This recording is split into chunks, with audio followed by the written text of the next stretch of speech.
My name is Małgorzata Markiewicz. I'm an artist from Poland. I was trained as a sculptor, but I also work with soft materials, fiber and textile. In those techniques, I can experience significant connection between nowadays and the past. In the tradition of weaving and doing embroidery and telling the stories through the textiles, this tradition is also a form of a connection with my grandmother, who was doing embroidery, and I still have her pieces. Unfortunately, I could not meet her in a proper way because she died when I was 1 year old. I want to talk about that possibility that folk culture and non-material knowledge can be used right now in a contemporary art.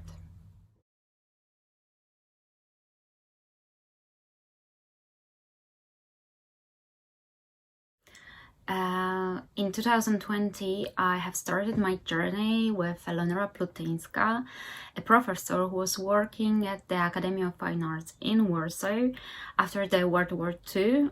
But in the same time, she was also working with women in the countryside on re-establishing and recovering the double wrap technique. It is claimed that the weavers from only one village in the northeast of Poland near Belarus can work in the technique, with the technique. It's very likely that we can see or experience the technique right now only because of Elonora Plutyńska, who devoted herself to put the lost pieces and bytes of information together. She collected it to understand how one can use it and reintroduce it to the people in the villages, mostly women. What is more, she also encouraged them to be open for the unique process of double wrap textiles. In that process, you don't have to have a strict plan in advance. You don't have to have a project to copy one-to-one. But as she advised, one just needs to let the technique to be led.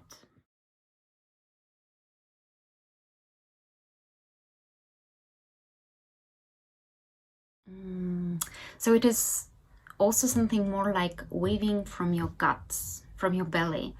It is not controlled anymore. That knowledge taken from the countryside women was brought to the academic field for Elonora Plutyńska's textile students. She also asked them not to follow blindly the project, but to be free in creation, to observe and to feel, just to have a kind of a concept maybe, but in a process they can decide on the spot how the textile is going to look like. And another thing was that Plutyńska students also were using natural threads and fibers. Likewise, the weavers in the villages, it was hemp, linen, nettle, and other fibers which you can find in nature. All those colors for dyeing were taken from nature as well. Recipes for that Plutyńska collected from the villagers, write them down and shared with her students. I think that attitude was a trigger which changed the textile in Poland. Before and just after the Second World War, tapestry was just a decoration in the interior, not a serious art of expression.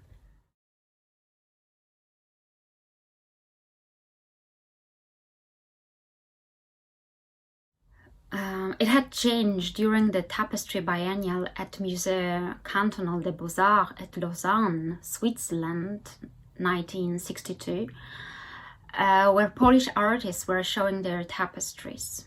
There was Magdalena Abakanowicz among them as well.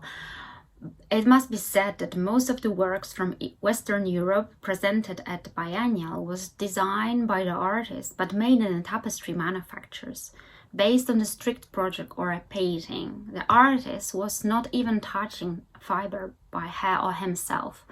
It was all done by the weavers. And it was quite different with Polish representatives.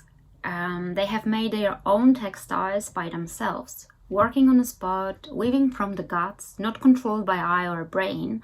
They appeared to be wild and dangerous.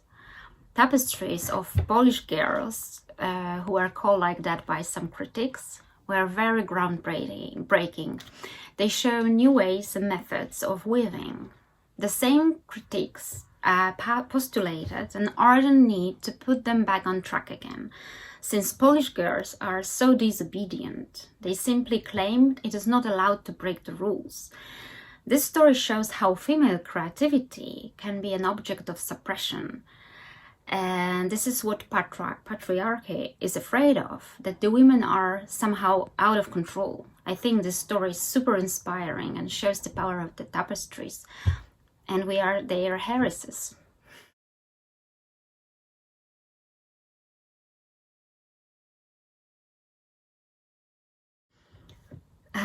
To tell the stories of the women from the past with new language was the concept of the textile which I designed. When the weavers in a small village at Podlasie were asked if they are willing to create a textile according to my design, some refused because they didn't like the concept which lied behind.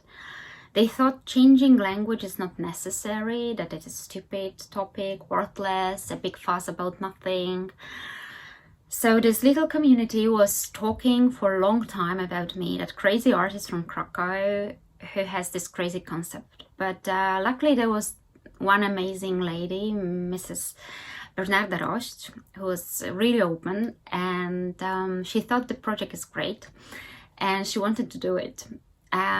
She did 2 textiles and she invited her cousin to do the 3rd one. And actually, because of that cooperation, she won a prize for craftsmen, or rather craftswomen. It was very much appreciated by the jury that she's not only repeating the patterns from the past, but she's also willing to cooperate with artists right now. Her weaving practice is now contemporary. What is more, we are cooperating again, this time on super prestigious project for the theater. This is a project of a theater curtain for the oldest theater in Krakow. It's going to be finished by the end of this year.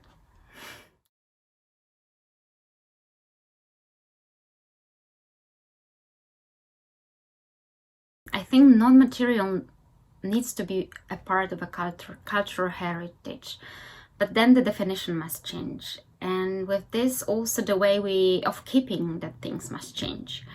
The museums must change. Of course, we need a structure for that. Otherwise, it would be a complete mess. The structure is needed even to act against it. Otherwise, it will be just a clutter. Even wonder rooms are having separate boxes or drawers. I see it more like a spacious construction which does not offer linear narration.